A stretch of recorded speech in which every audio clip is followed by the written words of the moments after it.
Dengan kesempatan saya hari ini untuk diseminasi ya, atau menyampaikan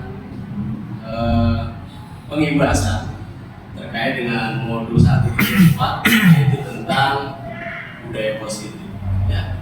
Tapi sebelum itu alangkah baiknya agar kegiatan kita itu dapat berjalan dengan baik, kita berdoa dulu ya sejenak agar kegiatan kita bisa berjalan dengan baik.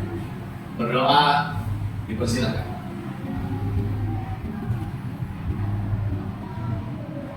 Selesai. Oke ya, selanjutnya di sini izinkan saya untuk menyampaikan PPT terkait dengan modul 1.4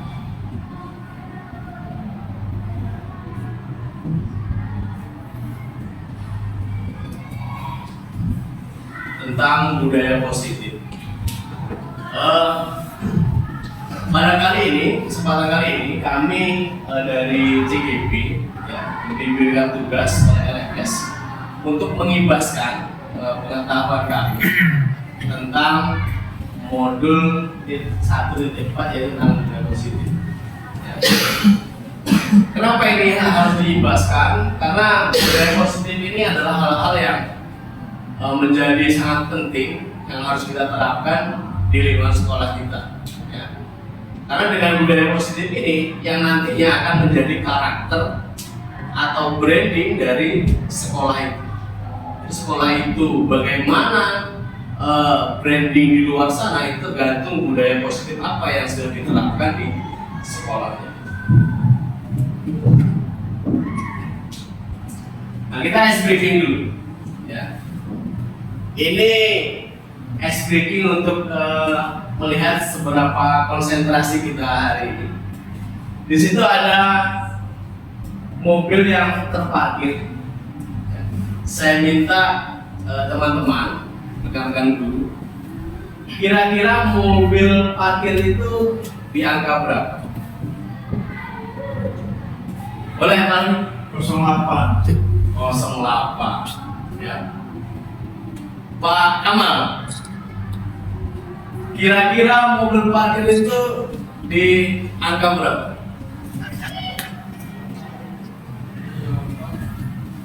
7? Sudah ada 0878. Pak Lendi? 18. 18. Pak Ganda? 18. 18. Bu Wida mungkin? 28. 28 ya. Bu Menti? 58. 58. Bu Yuni? 86. 86. Ibu apa ibu? Pak Hasan? Saya Pak. 90. Ya salah Pak Jam. 100. Wah, kira-kira menang.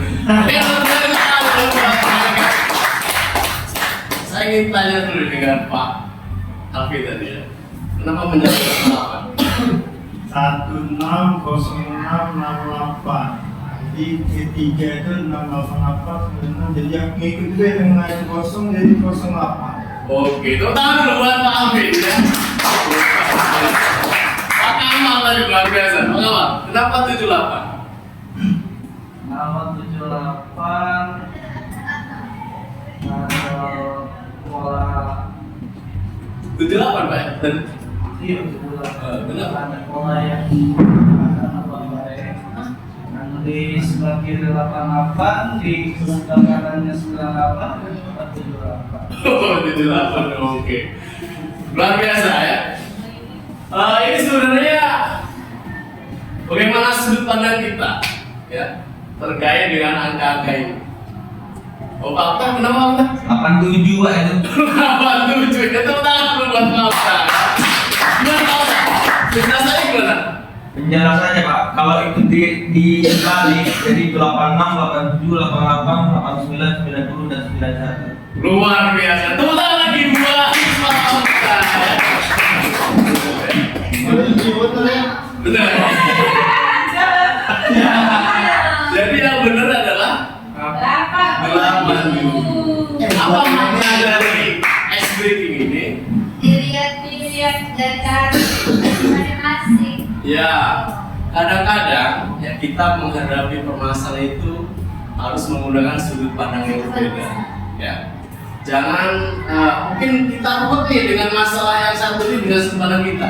Mungkin kita bisa merubah sudut pandang kita. Mungkin ada solusi di dalam. Ya, sama seperti kita menghadapi murid gitu ya dalam kelas.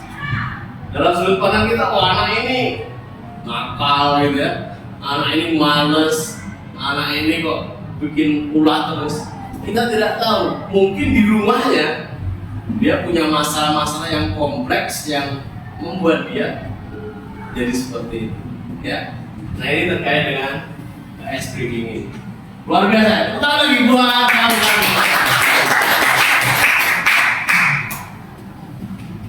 Berikutnya ice breaking lagi. Apakah kita siap untuk ice breaking lagi? Ya. Siap. Lanjut.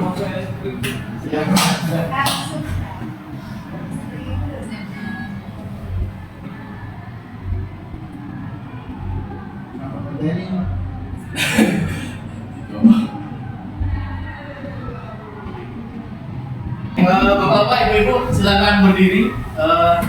Kita akan melakukan senam pingwin. Ya.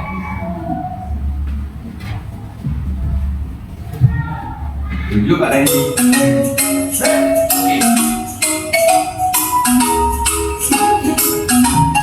Oke, di depan tidak.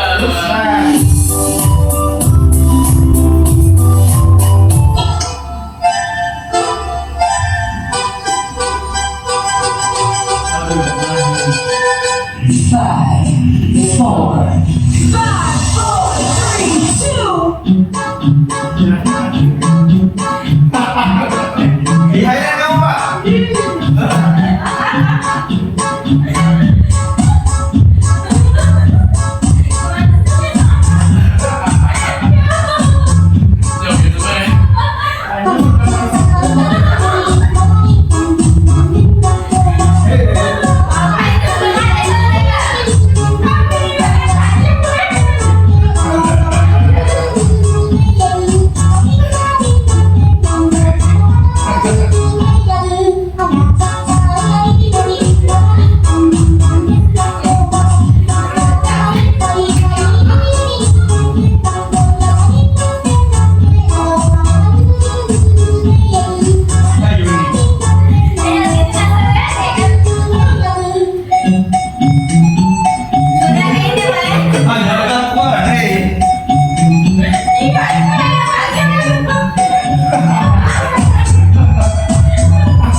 Oke, lanjut ya.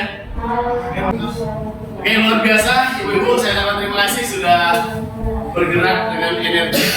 Ibu ya? Iya. Ibu ya? Ya bapak-bapak, luar biasa tadi sudah mengikuti ice breaking kita. Mudah-mudahan dengan ice breaking itu menambah energi kita di pagi hari ini. Tepuk tangan berdua. Kita masuk ke materi budaya positif. Ada pertanyaan pemantik. Ya. Saya ingin menggali dulu. Apa sih yang ada di pikiran Bapak Ibu terkait dengan budaya positif? Mungkin ada yang mau menyampaikan pendapat, apa sih budaya positif itu? Menurut pandangan Bapak ketika saya mengatakan budaya positif, itu apa yang ada di pikiran Bapak Ibu semua? Silakan. Ya, saya Wafid. Jadi budaya positif itu, budaya itu kan kebiasaan ya, sesuatu hal yang dilakukan terus menerus ya kan, apalagi kalau disebut positif berarti sesuatu yang bersifat positif, bersifat yang baik, berarti sesuatu yang dilakukan terus menerus dan itu bersifat baik. Ya, makasih buat Pak Afid. Kita paham ya. Jadi sesuatu yang dibiasakan ya dan terus menerus dan itu positif, yang baik gitu ya, luar biasa. Dari ibu-ibu mungkin ada yang mau berpendapat terkait dengan budaya positif, kira-kira apa sih yang ada di benak Bapak Ibu semua? Cukup paham ya? Sekarang pertanyaan berikutnya. Mengapa penting untuk menerapkan budaya positif dalam keseharian? Pentingnya itu apa? Ya, saya pertama. Menurut saya, kenapa itu penting untuk menerapkan budaya positif dalam kehidupan sehari-hari? Pemikiran saya kayak ini, kalau dibiasakan siswa untuk melakukan hal baik, maka untuk berbuat baik dia akan terbiasa kan, tidak untuk misalkan apa ya, di depan orang baik dia yang bersikap baik, tapi dari dalam hal apapun dia bakal melakukan hal-hal yang baik untuk dirinya sendiri ataupun orang lain. Ya, terima kasih buat Pak Kamal. Tepuk tangan dulu ya. Benar sekali ya apa yang kata Pak Kamal tadi. Sebenarnya budaya positif itu membentuk karakter kita agar itu tuh benar-benar dibuktikan bukan hanya untuk memperoleh apresiasi dari orang, tapi benar-benar dari dalam diri kita memang sadar bahwa budaya positif itu adalah hal yang baik yang harus kita lakukan setiap hari. Makasih ya. Selanjutnya, nah ini budaya positif itu adalah sebuah nilai, ya, nilai kebajikan yang menjadi keyakinan dan pada akhirnya menjadi karakter atau ciri khas dari sebuah komunitas atau lembaga. Dalam konteks sekolah kita, jadi budaya positif adalah nilai kebajikan. Apa nilai kebajikan itu?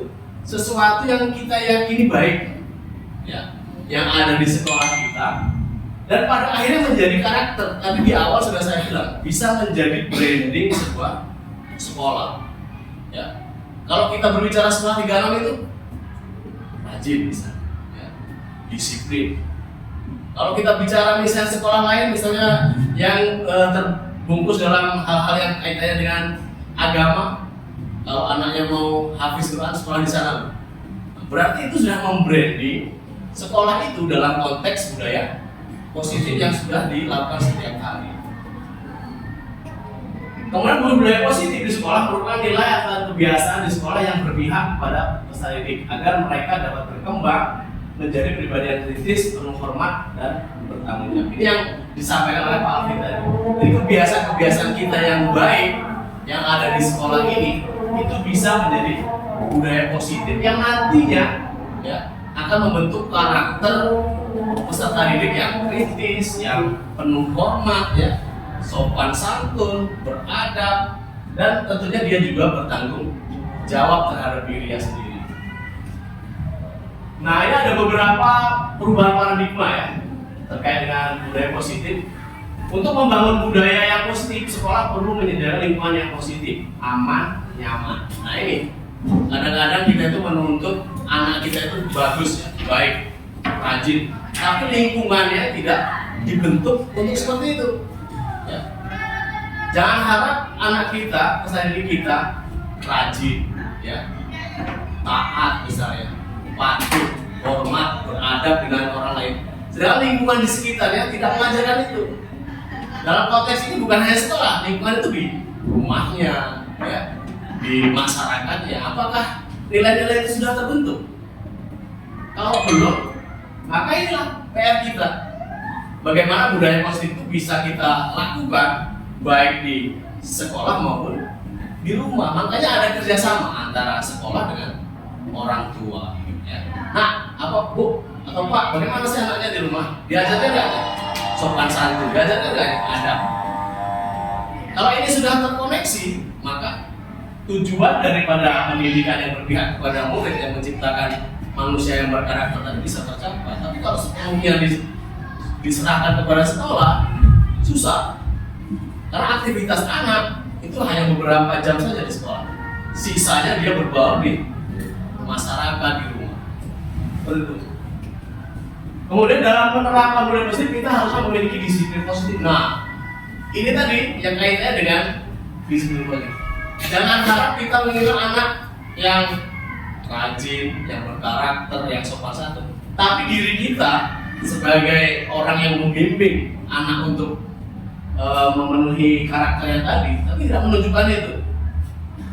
Ya, kita sering telat misalnya, kita tidak patuh terhadap aturan. Anak juga akan tahu. Gurunya aja sering telat misalnya. Ya. Kalau gurunya aja pakaiannya nggak rapi, bagaimana kita akan mencatat? Nak rapi, nak sesuai aturan. Nah, jangan seperti itu. Tapi kita sendiri tidak mengintrospeksi, kita sudah melakukan keteladanan atau belum pada anak kita. Kayaknya ini lebih kepada kita sebagai penyampai pesan itu sudah mempraktekannya belum. Kemudian lanjut dengan disiplin dikaitkan dengan kontrol. Nah, ya disiplin ini sebenarnya kontrol. Ya, kontrol diri kita. Kita mau disiplin mau enggak, itu sepenuhnya berada di kontrol kita. Ya, saya nggak bisa nih mau nyuruh Pak Apin, besok berangkat jam 6. Tapi Pak Apin sendiri tidak ada keinginan untuk melakukan itu. Yang memegang kontrol terhadap dirinya terkait disiplin itu Pak Apin sendiri. Ya, pihak eksternal seperti kami itu hanya menyampaikan saja. Yang memegang kendali adalah dirinya itu. Kita sama dengan siswa. Nah, pakai rapi. Ya. Tapi yang memegang kendali itu sebenarnya anak itu. Kita hanya bisa menyampaikan pesan. Bagaimana nanti? Nah, nanti di sesi berikutnya ada tips dan triknya bagaimana agar pesan yang kita ingin sampaikan itu benar-benar bisa diterapkan. Nanti ada namanya segitiga restitusi. Ya. Nah, ini ada ilustrasi ya, kegiatan menyimpan barang berharga di tangan. Anda dan teman Anda melakukan kegiatan cobalah buka. Anda misalnya A ya, tugas Anda adalah mengepalkan satu tangan. Ya, kepalkan. Coba Anda bayangkan bahwa Anda menyimpan sesuatu yang sangat berharga di dalam kepala tangan Anda. Apa yang paling menghargai kepala tangan Anda? Anda genggam. Ya. Tugas B berarti tugas orang lain, ya. Anda mencoba dengan segala cara untuk membuka kepala tangan Anda, ya. Gimana? Itu ada yang lebih. Oh, dicontohkan? Oke, boleh. Oke, silakan. Anda ibu jadi pemain band atau? Bukan negeri. Jalan dari video. Jalan ya. Itu kan ada ya Pak. Berarti ya kan boleh membujuk, Nah, ya. Modal. Tapi kita nggak ini ya, kita nggak praktek, mungkin nanti Pak jawab praktek ya, biar kita beda ya. Jadi bayangkan teman anda sebelahnya, ya, coba mempengaruhi dengan cara menghardik misalnya atau mengintimidasi atau memarahi, suruh kawan A tadi membuka tangannya. Coba. Ya. Misalnya, Yuni buka tangannya gitu. Ya. Kalau enggak, putus. Bisa.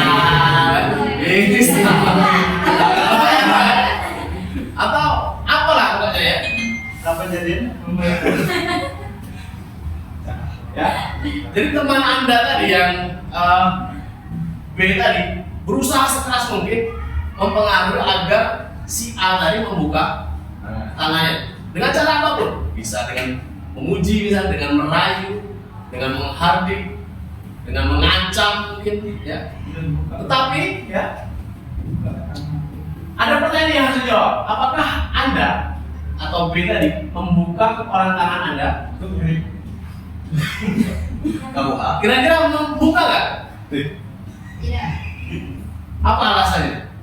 Karena ini kan barang berharga di tangan saya untuk kembali ke diri saya. Nah, ya, karena itu sesuatu yang berharga, yang punya kendali adalah ibu sendiri, mau membuka atau menutupnya. Ya, itu. Berapakah Anda atau B menutup kepala tangan Anda? Mengapa?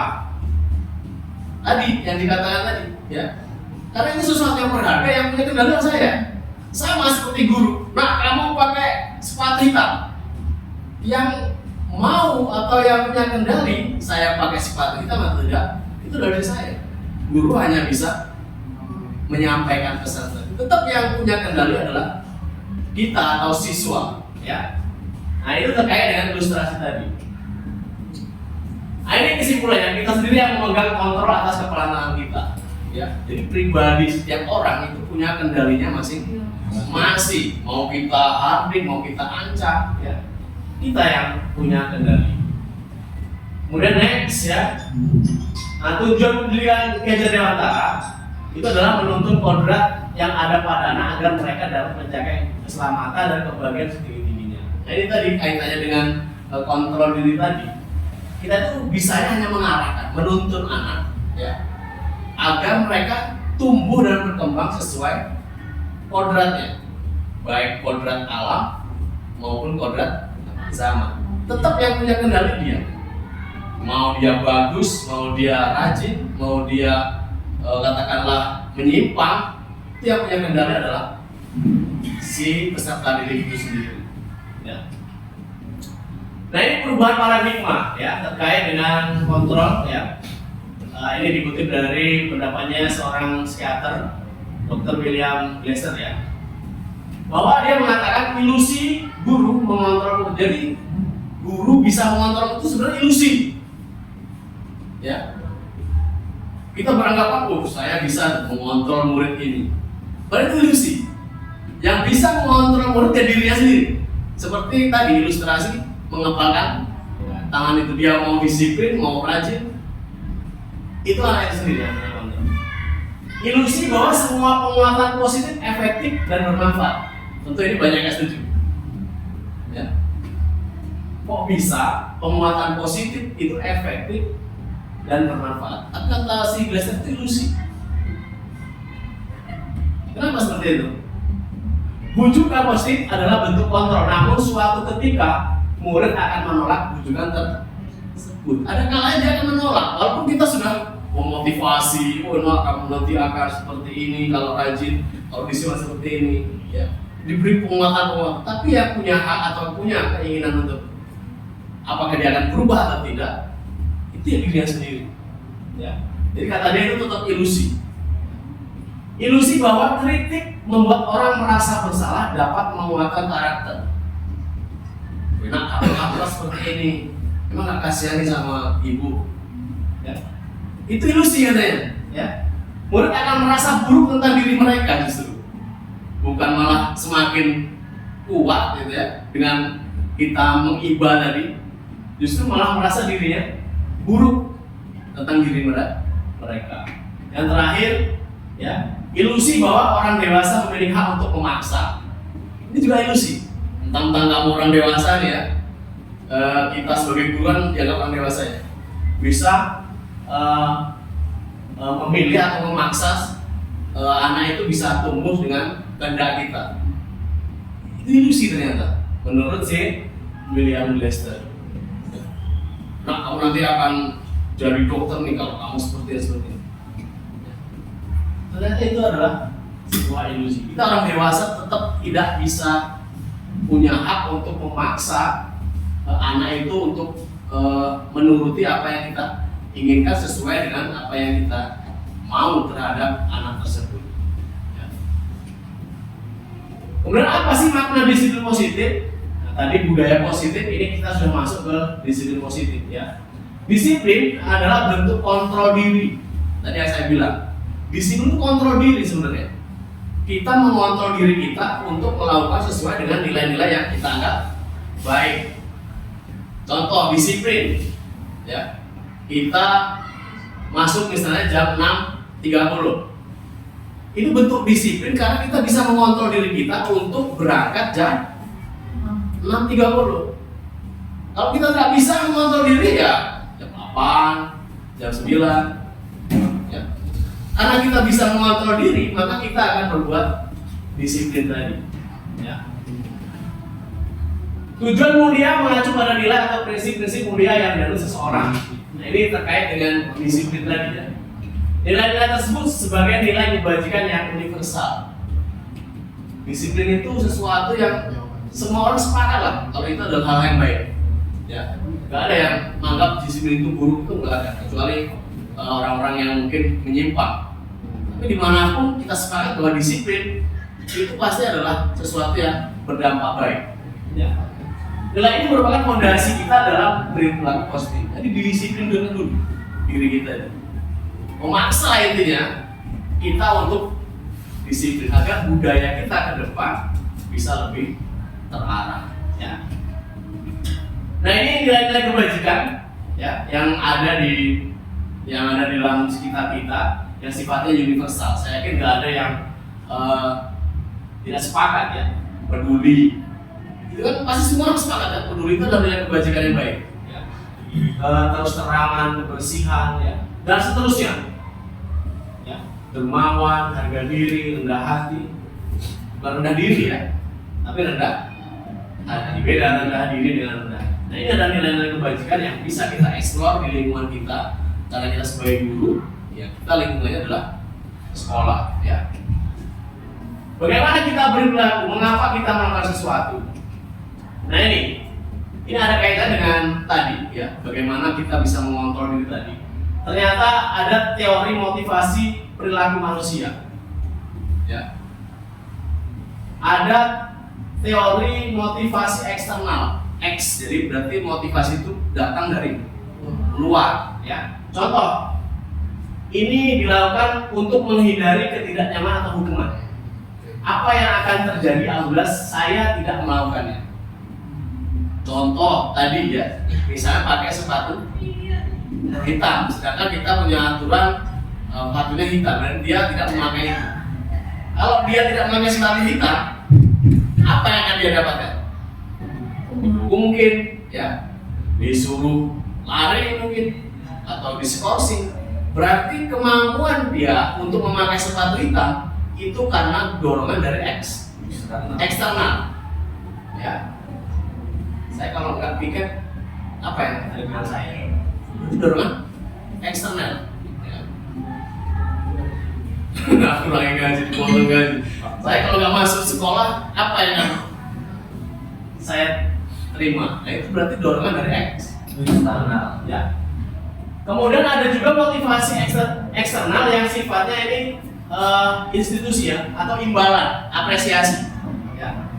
Apa yang saya dapatkan bila saya melakukannya? Ini sebenarnya kita lakukan sebenarnya. Kalau saya rajin, saya dapat apa sih? Gitu ya. Kalau saya loyal nih dengan pimpinan, saya dapat apa? Coba. Kalau saya membuat RPP misalnya, saya dapat apa? Kalau saya nggak dapat apa-apa, ngapain saya buat?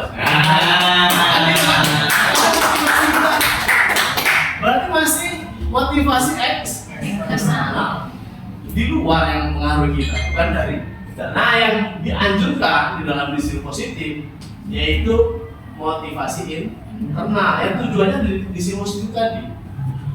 Saya akan menjadi orang yang seperti apa bila saya melakukannya. Itu maksudnya itu dari diri kita. Saya akan jadi apa sih kalau saya disiplin? Saya akan jadi apa sih kalau saya rajin belajar? Motivasi itu sadar dari diri dia sendiri. Ya. Lanjutnya, Untuk mewujudkan tujuan dari disability, kita juga harus memahami apa itu hukuman, konsekuensi, dan restitusi. Ya. Oke, ya. Nah ini tadi kita itu kadang-kadang lupa ya, kita itu sedang menghukum, sedang melakukan konsekuensi atau sedang restitusi.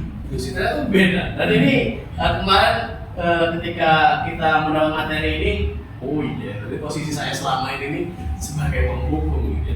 Nah hukuman di situ dikatakan bahwa bersifat tidak terencana, tiba-tiba, bersifat satu arah. Ya. Dari pihak guru memberikan dan murid hanya menerima apa adanya kesepakatan. Contoh, lihat anak sepatunya tadi ya tidak sesuai dengan aturan, rusak. Itu berarti hukuman satu arah.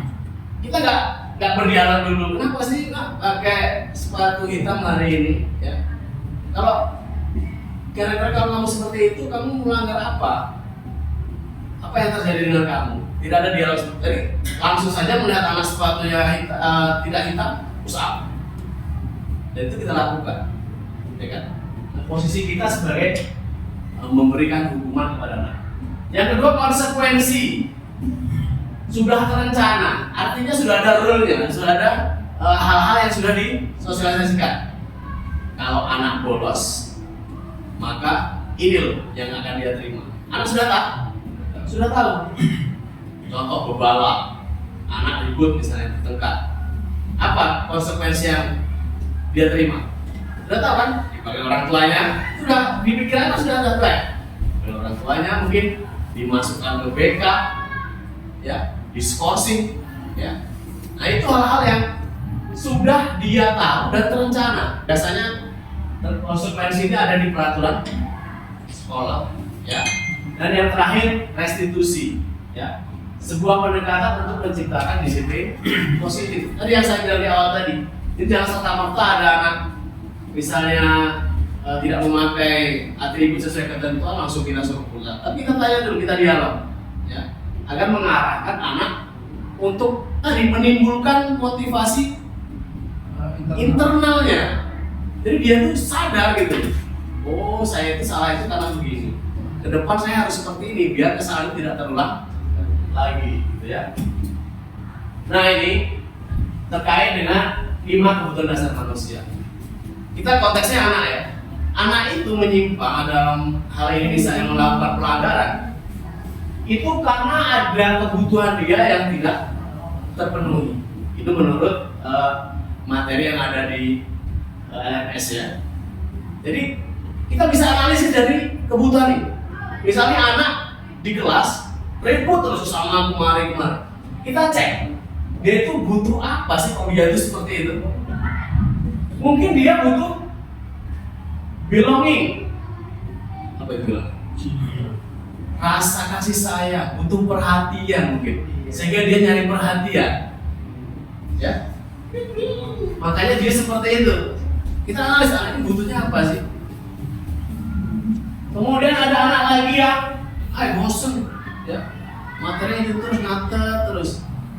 Mungkin dia fun, kurang mendapatkan kesenangan dalam belajar, sehingga dia melakukan itu. Di kelas acu ya, tugas gak pernah dikerjakan. Nah kita analisis ini kebutuhan dasar manusia. Dan ini kelimanya ini harus kita penuhi. Kalau tidak kita penuhi, kebahagiaan itu dalam tanda kutip ya belum sepenuhnya tercapai. Ya, seperti power kekuasaan, kita harus punya kekuasaan dalam minimal dalam mengontrol diri kita sendiri, yang power. Ya, freedom, kebebasan. Setiap orang masih punya bebas. Gak ada orang yang dikekang terus pengen dikekang terus. Kalau ini tidak terpenuhi, jadi masalah. Ya. Fun, kesenangan, orang pasti butuh yang kesenangan. Ya. Gak ada orang yang murung terus hidupnya, pasti dia butuh kesenangan. Kalau ini tidak terpenuhi, apa yang terjadi? Masalah macam-macam, mungkin mabuk lah mungkin ya, atau depresi lah dan seterusnya, dan sampai ke belonging tadi, rasa kasih sayang, rasa ingin dicintai dan Dicintai. mencintai. Nah ini, jadi kita analisis kalau ada anak nih, ya, buat masalah, kebutuhan mana yang belum dia dapatkan, ya, pasti banyak macam-macam. Nah ini suatu kondisi disiplin positif yang berusaha para murid dengan menggunakan pendekatan restitusi. Nah ini yang kita bicarakan sebenarnya, ya, terkait dengan restitusi. Jangan sampai kita sebagai guru itu tidak disarankan untuk menjadi seorang penghukum, ya. Kita harus di tingkatan yang paling tinggi yaitu manajer. Apa itu penghukum? Seorang penghukum bisa menggunakan hukuman fisik maupun verbal. Kita nggak ngomong gitu kasar dengan anak. Woi kamu kenapa sih? Ya nggak pernah ngerjain tugas bapak. Dasar buyar misalnya. Itu adalah posisi kita sebagai penghukum, ya. Membuat merasa bersalah, ya. Nanti ada beberapa contohnya. Biasa pada posisi ini guru akan bersuara lembut. Nah, kasihan apa sama ibu ini? Ibu capek-capek pagi-pagi, ya. Tolonglah membuat merasa ya anak itu, ya ibu ini sudah lembut, sudah baik, ya. Pemantau atau teman, ya. Guru akan mengontrol murid secara ayolah, jangan kayak gitu, ya. Itu sering dilakukan. Kamu harus semangat lah, masa dengan ibu seperti itu. Best friend gitu ya, bestie gitu ya. Nah, ada kan guru-guru yang melakukan pendekatan seperti itu dengan siswanya. Walaupun mungkin lebih banyak ke penghukum ya. Ya, Ya, ada pemantau, mengawasi saja. Namanya mantau yang ngawasi. Nah, tolong besok jangan ini lagi, ya. Kalau besok masih kayak gitu, coba lihat besok. Ya, seperti itu, kayak ngomong, tapi dipantau saja. Besok pakai sepatu itu nggak ada yang lain, gitu. Nah, yang terakhir yang disarankan oleh Kementerian Pendidikan dan kita sebagai guru itu sebagai manajer, mempersiapkan murid mempertanggungjawabkan perilakunya, mendukung murid untuk menemukan solusi masalahnya. Ada dialog tadi, ya, ada dialog. Nanti di akhir ada contoh ya bagaimana penerapan restitusi. Nah ini 5 posisi kontrol yang saya bilang tadi, ya, menghukum, kemudian membuat merasa bersalah. Nah itu kalau menghukum dan membuat bersalah itu dalam kolom itu identitas gagal. Jadi tidak disarankan, ya. Yang disarankan itu sebagai teman, pemantau atau manajer. Nah, itu ada beberapa contoh di situ. Ya. Kalau yang menghukum jelas ya, menghadik langsung tadi tanpa ada kesepakatan, membuat orang bersalah, ibu kecewa harusnya begini ya, kamu harusnya sudah tahu ibu lelah sekali ya. Agar siswa itu seolah-olah merasa bersalah gitu, karena dia telah melakukan pelanggaran dan seterusnya ya. Nah ini posisi kontrol yang ada kaitan dengan tadi, saya kecewa sekali, kamu tidak pernah benar melakukannya. Pernyataan yang kaitannya dengan posisi kontrol kita sebagai guru, ya, membuat orang merasa bersalah, menghukum teman, pemantau, manajer, ya, dan seterusnya. Nah ini adalah sebuah apa yang namanya ini?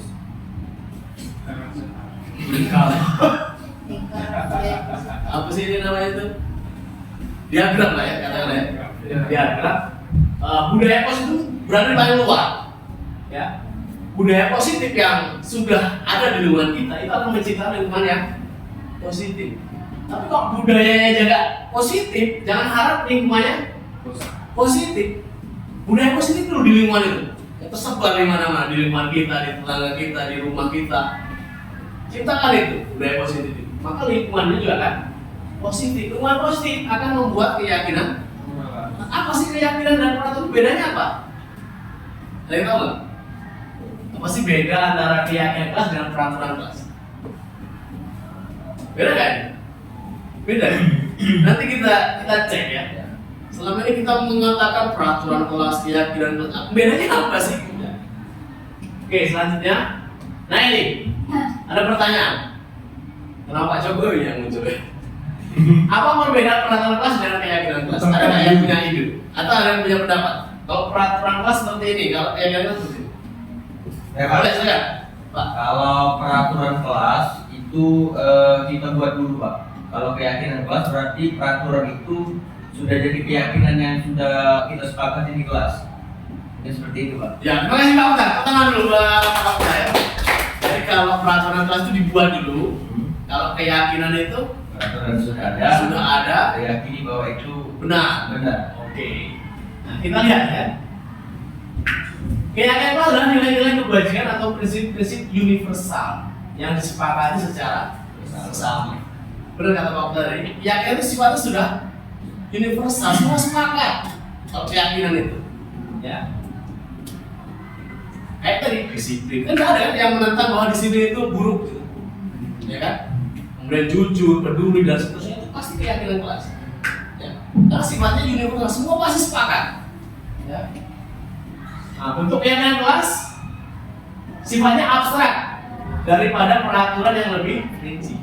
Abstrak tadi, disiplin itu kan luas kan? Jujur itu luas, tapi kalau sudah peraturan kelas akan tepat waktu. Kemudian lagi tidak boleh ngobrol ketika belajar. Jadi peraturan kelas lebih konkret, sedangkan keyakinan kelas lebih abstrak, lebih luas. Ya.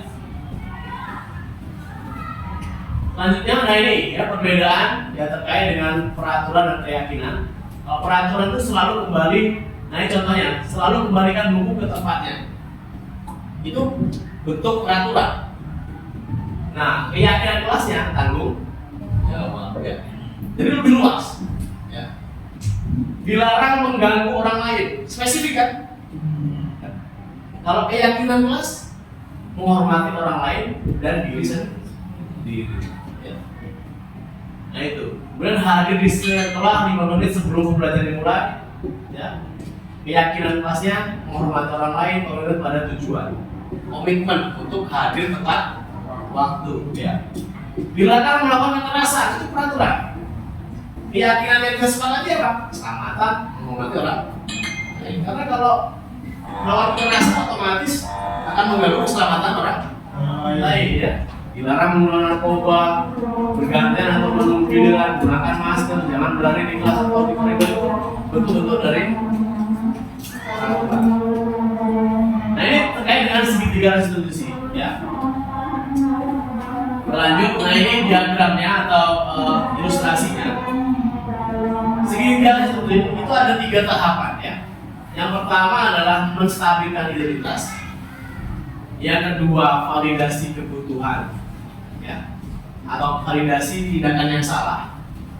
Dan yang terakhir adalah menanyakan keyakinan. Ya.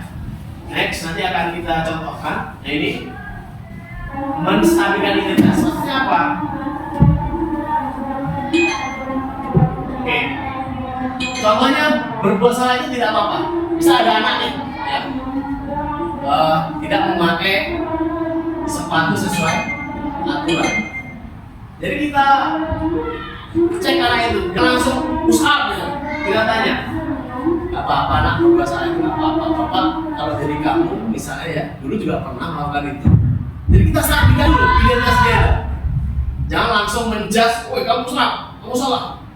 Kita stabilkan dulu dia. Gak apa-apa nak, bapak dulu juga pernah tidak memakai sepatu sesuai aturan. Nanti ada lanjutannya lagi. Distabilkan dulu, ya. Distabilkan dulu kondisinya. Nah itu ada, tidak ada manusia yang sempurna. Misal diikuti di kelas, ya. Balap. Kita bisa menggunakan pendekatan ini, menstabilkan.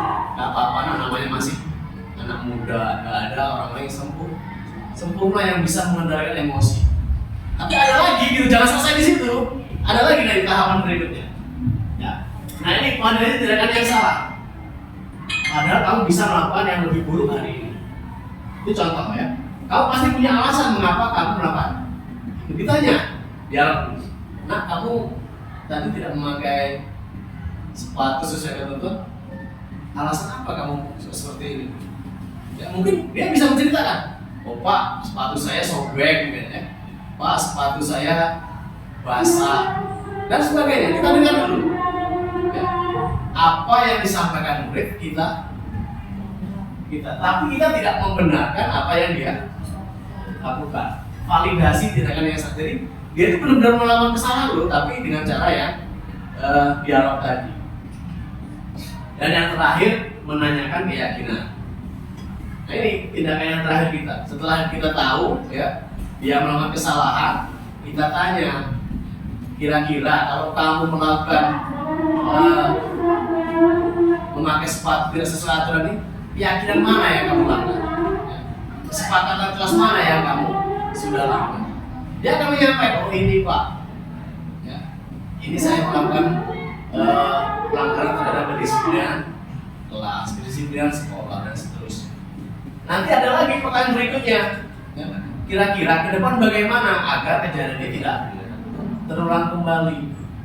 Oh Pak, nanti mungkin saya akan menyiapkan sepatu cadangan. Pak, saya akan memeriksa setiap hari kondisi sepatu saya agar besok saya dengan siap dengan sepatu yang sesuai aturan. Itu ada tahapannya. Ya. Nah ini contoh penerapan segitiga restitusi ya, yang sudah saya lakukan.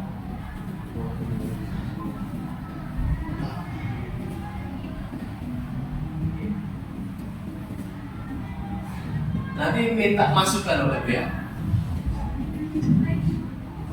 Kontekstual kali ini yaitu pada modul 1.4 tentang disiplin positif. Saya mendapatkan tugas dari LMS yaitu untuk menerapkan segitiga restitusi.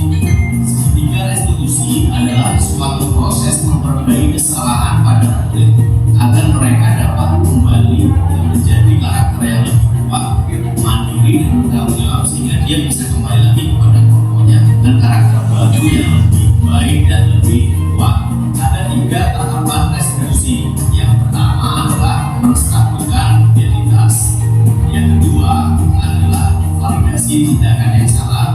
Dan yang ketiga adalah menanyakan keyakinan. Berikut ini saya tampilkan bagaimana guru menerapkan segitiga restitusi terkait dengan kesalahan yang dialami atau yang terjadi pada murid. Pada kasus pertama ini terdapat murid yang tidak memakai sepatu warna hitam, padahal di sekolah ini ada peraturan yang mewajibkan peserta didik atau murid menggunakan sepatu hitam.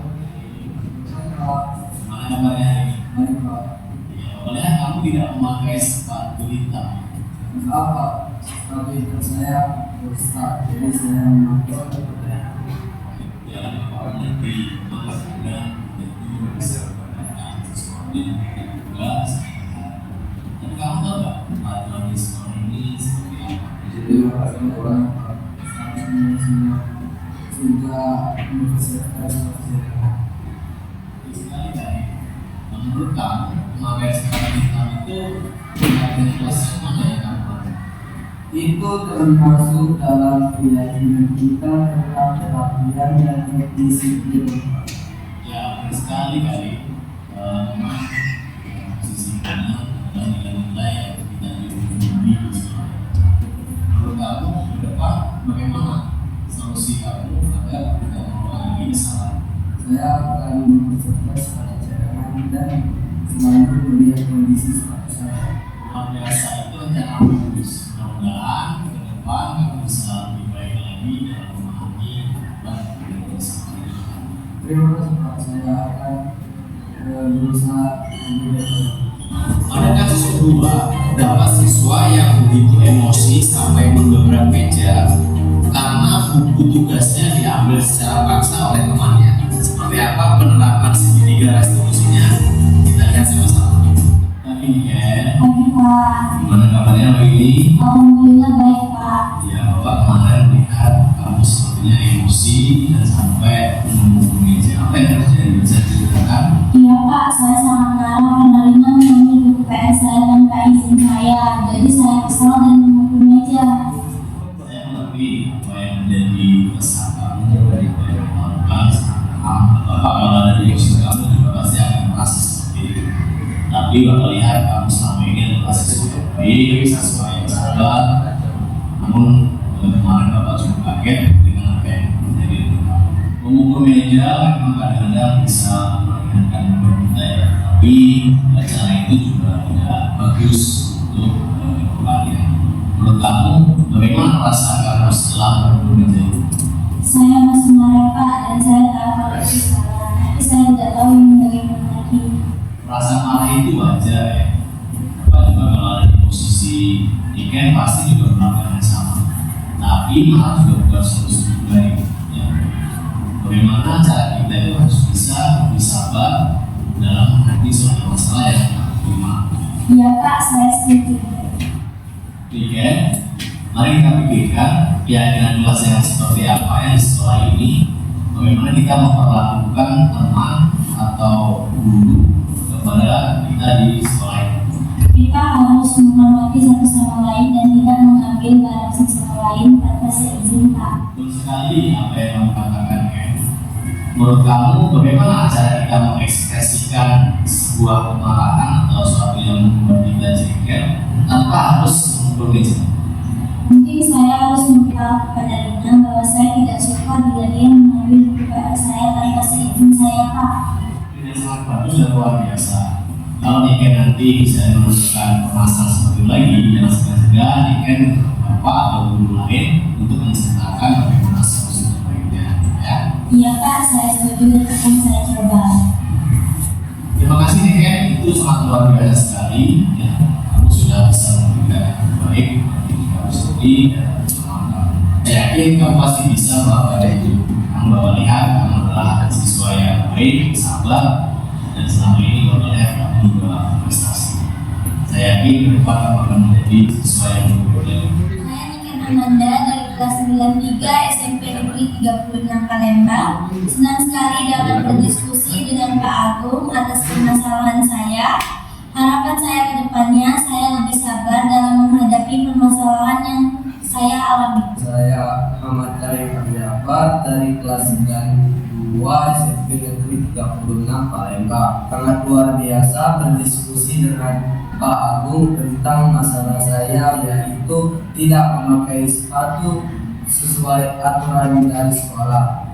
Harapan saya ke depan yaitu lebih disiplin lagi dan lebih menaati peraturan sekolah.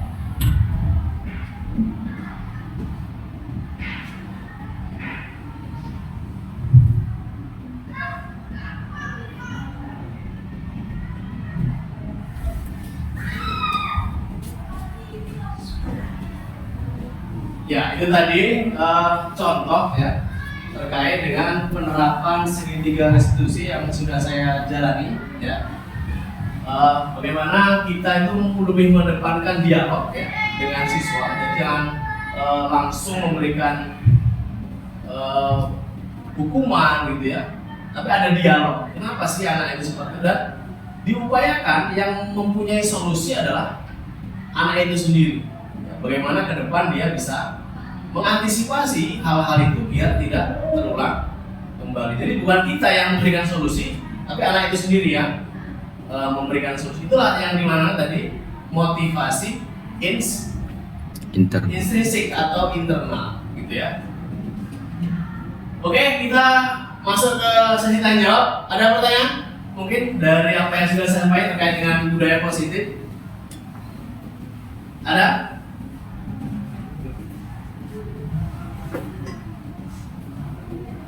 Ada mungkin Bapak Ibu yang mau bertanya terkait dengan budaya positif yang sudah saya sampaikan, mungkin terkait dengan disiplin atau dengan posisi kontrol tadi ya, terkait dengan restitusi. Mungkin ada yang mungkin masih mengganjal di pikiran Bapak Ibu. Mari kita diskusikan. Bukan berarti di sini kita mau mengajari ya, tapi kita diskusikan.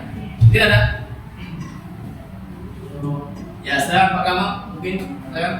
Terima kasih pada Pak Agung yang sudah memberikan kesempatan. Pertanyaannya seperti ini Pak. Setiap murid punya kontrol yang berbeda-beda seperti kata Pak tadi. Ada yang bisa dibicarakan dengan baik, bisa yang ada yang butuh ancaman karena Pak ya bisa menurut. Jadi mungkin cara kita berbeda untuk kedua karakter itu. membuat mereka bisa disiplin positif, disiplin positifnya dinilai. Apakah ada contoh dari Bapak untuk menghadapi siswa-siswa? Ya, terima kasih Pak Kamal ya. Memang benar dalam kondisi real nyata tidak semudah yang kita lihat. Ada anak itu yang memang cakap, enak kita ajak diskusi, dialog. Ada anak-anak yang dalam tanda kutip susah sekali ya kita atur. Bahkan kita ajak dialog aja kadang-kadang susah. Nah, bagaimana? Tentu ini kita kembali lagi ke disi positif tadi. Nilai-nilai universal yang bisa kita yakin. Apa itu? Kesabaran. Sabar menghadapi anak-anak seperti itu. Mungkin di sesi kali ini, mungkin di kesempatan ini belum berhasil nih ya. Kita panggil lagi besok. Nah, kenapa kok kemarin kita sudah sepakat nih, kamu mau berubah nih, kenapa masih diulangi lagi? Itu kontinuitas, keberlanjutan tadi yang harus kita laksanakan sampai kita menjas hanya sekali kita bertemu berdialog langsung, anak ini susah nih, anak ini susah diatur. Padahal kita baru melakukan itu sekali, belum, masih jauh kita jangan secepat itu mengklaim anak ini susah diatur, anak ini bengal dan seterusnya. Tapi ada proses yang harus kita lalui. Tadi itu kuncinya dengan kesabaran, ya, gitu Pak ya. Ya.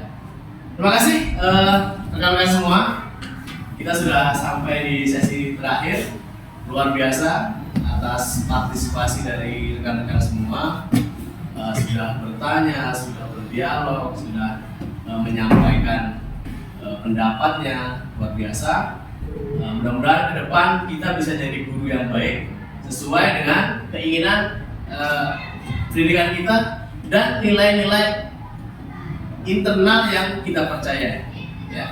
Dengan tentunya budaya positif yang kita lakukan setiap hari terus-menerus dan secara berkelanjutan. Terima kasih. Dari saya mohon maaf bila ada kesalahan.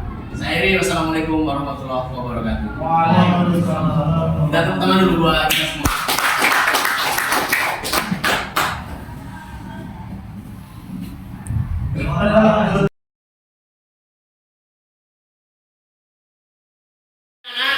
Ini ada teman kamu ingin menyampaikan kesepakatan yang sudah dia tulis, ya. Nanti silakan kalian beri pendapat. Kira-kira setuju nggak kalau kesepakatan ini kita laksanakan, kita terapkan di 7